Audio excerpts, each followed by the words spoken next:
সারা রাত জেগে জেগে লাইভ শেষে ভিডিও এডিটিং শেষে আবার ভোরবেলা রান্নার গোছগাছ সেরে আবার ভোর 4টায় উঠে চোখ ডলতে ডলতে রান্না করতে কি যে কষ্ট।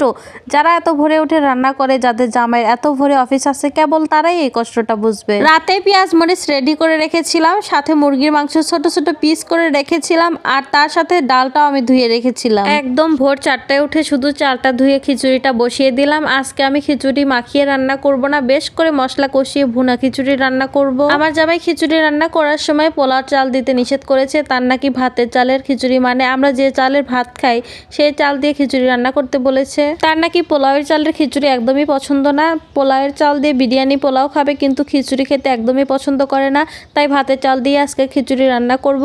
আসলে ভাতের চাল দিয়ে খিচুড়িটাই বেশি মজা লাগে। ফার্স্টে বেশ খানিক পেঁয়াজ মরিচ দিয়েছি, এরপরে পরিমাণ মতো জিরাও দিয়ে দিয়েছি, তার মধ্যে দিয়েছি আদা রসুন বাটা। খিচুড়িতে কিন্তু আদা রসুন বাটা একটু বেশি লাগে।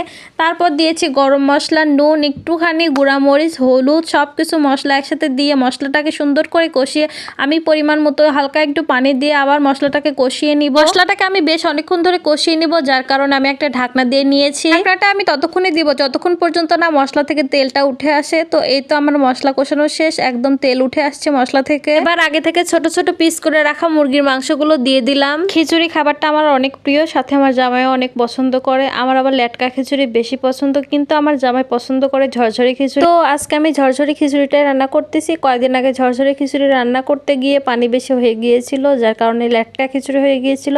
সেই খিচুড়ি আমার একা একা খাওয়া লাগছে। লাস্টে পাড়ার এক ভাবিকে ডাক দিয়ে খিচুড়িগুলো দিয়ে দিছি। আসলে খাবার নষ্ট করা তো একদমই ঠিক না, তাই না?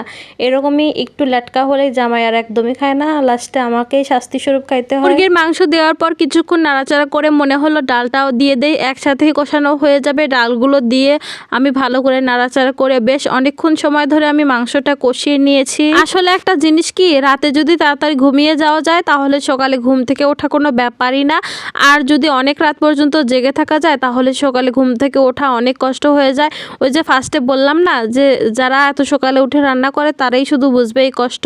আমাদের মতো কন্টেন্ট ক্রিয়েটরদের জীবনটা এরকম, রাতের অর্ধেক ধরে কাজ করো, আবার সকাল হতে না হতে সংসারের কাজে লেগে পড়ো। তো এই তো আমার এখানে মাংস ডাল কষানো শেষ। এবার আমি চাউলগুলো দিয়ে দিলাম। চাউলগুলো দেওয়ার পর সব কিছু মশলা মাংস এক জায়গায় করে আমি সুন্দর করে মিশিয়ে নেব।